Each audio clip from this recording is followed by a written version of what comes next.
నమస్తే. తెలంగాణ రాష్ట్ర ప్రజలు సో చూడాల్సినటువంటి వీడియో అనేక వీడియోలు చేస్తూనే ఉన్నాం, ప్రజల ముందుకు తీసుకొస్తున్నాం. ధర్నా చౌక్లో ఈరోజు ఒక మహాధర్నా జరుగుతుంది. ఏంది ఆ ధర్నా? తెలంగాణ రాష్ట్ర ఆల్ పెన్షనర్స్ రిటైర్డ్ ఎంప్లాయీస్ సంబంధించినటువంటి అసోసియేషన్స్కి సంబంధించినటువంటి వీళ్ళందరూ కూడా ఈరోజు ధర్నా చేపట్టడం జరిగింది. ఎందుకోసం అంటే 2024 మార్చి నుండి రిటైర్ అయినటువంటి రాష్ట్ర ప్రభుత్వ ఉద్యోగులకు రిటైర్మెంట్ బెనిఫిట్స్ వెంటనే చెల్లించాలని చెప్పేసి ఈరోజు హైదరాబాద్లో ఇందిరా పార్క్ వద్ద మహాధర్నాను పిలుపునిచ్చారు. చాలామంది కూడా పాల్గొన్నారు. సో దానికి సంబంధించి అసలు ఎందుకు ధర్నా పెట్టడం జరిగింది, ఎందుకు మరి పెన్షనర్లకు ఎలాంటి అన్యాయం జరిగింది ఒకసారి మాట్లాడదాం. సార్ నమస్తే. ఏంది అసలు ఏం అన్యాయం జరిగింది, ఎప్పటి నుంచి ఈ బెనిఫిట్స్ వస్తలేవు? నా పేరు సానా సురేందర్.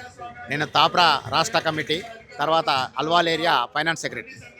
సో 2024 మార్చి నుంచి ఎవరైతే రిటైర్మెంట్ అయినరో అప్పటి నుంచి ఇప్పటి వరకు 20,500 మంది రిటైర్మెంట్ అయినారు. 20,500 మంది రిటైర్మెంట్కు వాళ్ళు దాచుకున్న బకాయిలు ఏవైతే ఉన్నాయో అది జీఫీఎఫ్ కానీ జిఐ కానీ క్యాష్లెస్ అమౌంట్ కానీ ఇంతవరకు ఇవ్వలే. మేము ప్రభుత్వాన్ని ఏం డిమాండ్ చేస్తున్నామంటే, దాచుకున్న పైసలు మాకు ఇవ్వండి, నీకు ఇచ్చే పైసలు మీరు ఇచ్చే పైసలు కాదు అవి. ఎందుకు ఇలా చేస్తున్నారు అంటే ఆ పైసలన్నింటినీ కూడా డైవర్ట్ చేసారు వారు, వేరే దానికి డైవర్ట్. కాగ్ రిపోర్ట్ ఉంది. కాగ్ రిపోర్ట్ ఏం చెప్తుంది అంటే, పైన నుంచి వచ్చిన పైసలు మనకి ఇచ్చిన తర్వాతనే వివిధ కార్యక్రమాలకు డైవర్ట్ చేయాలని చెప్పి కాగ్ రిపోర్ట్ ఉంది. దీన్ని మరి ఎవరు పట్టించుకోవాలి, ఎవరు పట్టించుకుంటలేరంటే ఏవైతే రాజ్యాంగ అధినేత ఉన్నాడో గవర్నర్, దీనికి అధినేత కాబట్టి గవర్నర్ దీన్ని పట్టించుకోవాల్సి ఉంది. అంటే ఇక్కడ ఫైనాన్స్ ఆర్థిక సంక్షోభం ఏర్పడింది, ఇమ్మీడియట్లీ ఫ్యాక్చువల్ రిపోర్టు ఆ రాష్ట్రపతికి పంపాలి. రాష్ట్రపతి నుంచి పిఎం సెక్రటరీకి పోయినట్లయితే అక్కడి నుంచి ఆ రాష్ట్ర సంక్షోభంలో ఉంది అని చెప్పి బడ్జెట్ రిలీజ్ అవుతుంది.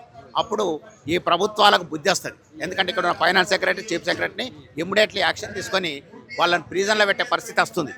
ఎందుకంటే ఇది ఆషామాషి కాదు.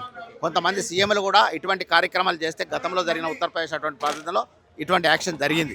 కాబట్టి మేము డిమాండ్ చేస్తున్నాం ఏంటంటే, ఇప్పటికైనా 700 కోట్లు కాకుండా ఒక 10,000 కోట్లు రిలీజ్ చేస్తే పెన్షన్లకు చాలా మట్టుకు అందరికీ వస్తాయని చెప్పి మేము డిమాండ్ చేస్తున్నాం. మొన్న కూడా ఒక సంఘానికి సంబంధించిన అంటే మీలాంట్లో చాలా ఉంటాయి కదా ఆర్గనైజేషన్స్, సో వాళ్ళు కూడా ఇక్కడ పెద్ద ధర్నా చేశారు.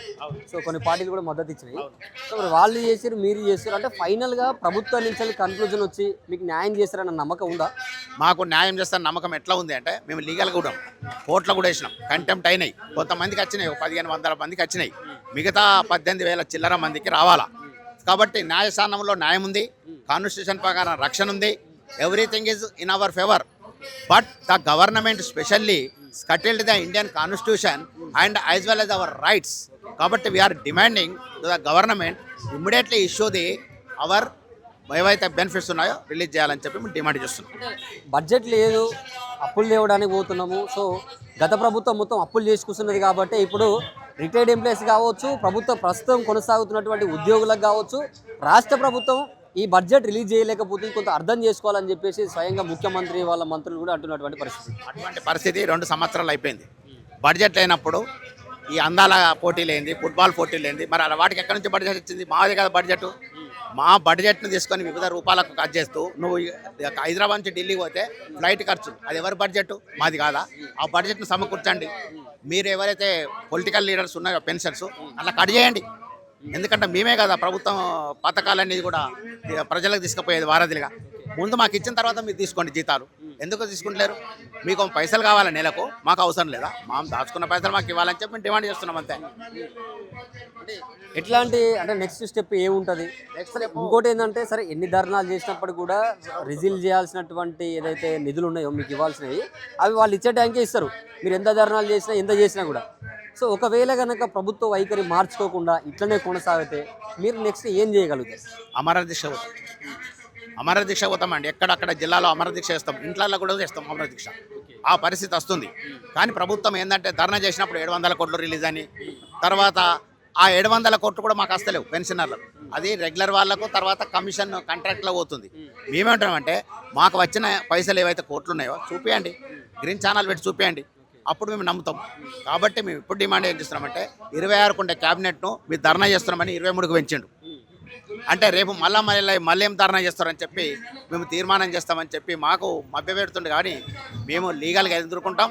అవసరమైతే ఏ ఉద్యమాలైనా తీవ్రతరం చేస్తానికి కూడా అందరితో కలిసి చేస్తాను. ప్రతిపక్షాలు కూడా దొంగలే, వీళ్ళు వాళ్ళు ఒకటే, మనం ముంగడ చేస్తుంటారు, తర్వాత అంతా ఒకటే. ఇది పరిస్థితి ఉంది.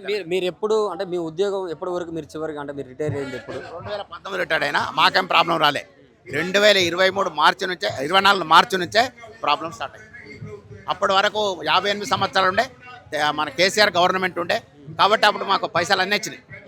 ఓన్లీ వీళ్ళు వచ్చిన తర్వాతనే మేనిఫెస్టో పెట్టి మేము వచ్చిన తర్వాత అన్ని ఇస్తామండి, డిఏలు ఇస్తాము, పిఆర్సీలు ఇస్తామని చెప్పి ప్రభుత్వం వచ్చి 2 సంవత్సరాలు అయినప్పటికీ కూడా మేనిఫెస్టో పెట్టిన అన్నీ కూడా 2 డిఏలు ఇచ్చాడు బలవంతంగా. ఒక డిఏను 6 నెలలు అన్నాడు, మార్చి 12కి ఇవ్వకుండా, మే 12కి ఇవ్వకుండా దాన్ని తీసుకొచ్చి ఏం చేసాడు, సంక్రాంతి కానుకాని ఇచ్చాడు.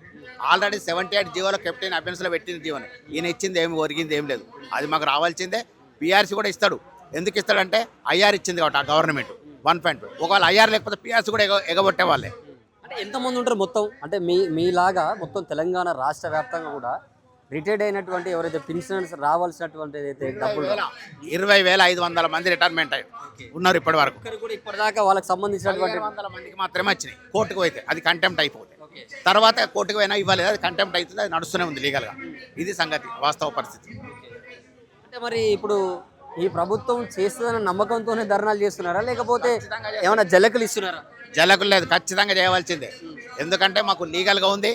తర్వాత సెంట్రల్ నుంచి వచ్చే ఏవైతే కాగ్ రిపోర్ట్ ఉందో దానిలో ఆల్రెడీ శాంక్షన్ అయిన ఉంది. 16,000 నుంచి 48 కోట్ల శాంక్షన్ అయిన ఉంది. అది మాకు ఇవ్వకుండా ఇష్టపడి డైవర్ట్ చేసిన మాకు ఇచ్చిన తర్వాత డైవర్ట్ చేయాలి పథకాలకు. అలా కాకుండా నువ్వు డైవర్ట్ చేసినా కాబట్టి తెచ్చి అని ఇవ్వాలి. ప్రజాపాలన మంచిగా లేదంటారా? ప్రజాపాలన ఏం బాగలేదండి. గతంలో కంటే ప్రస్తుతం చూస్తే గెలిపించారు, అందరు కలిసి ఓట్లు వేస్తేనే కదా ఏదో ఇస్తాడు కదా, ఏదో న్యాయం చేస్తాడు కదా అనుకున్నా, కానీ ఇలా చేస్తా అనుకోలేదు. ఇప్పుడు మా తడాకేందో చూపిస్తాం.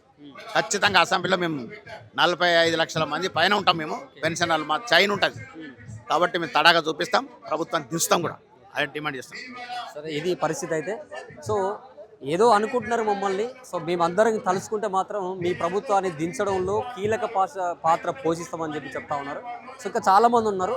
సో అనేక మందితో మాట్లాడిన తర్వాత ఫైనల్గా అంటే ఇక్కడ ఏం జరగబోతుంది, వీళ్ళు నెక్స్ట్ ఏం తీసుకోబోతున్నారు అనేది ఫైనల్గా చూద్దాం.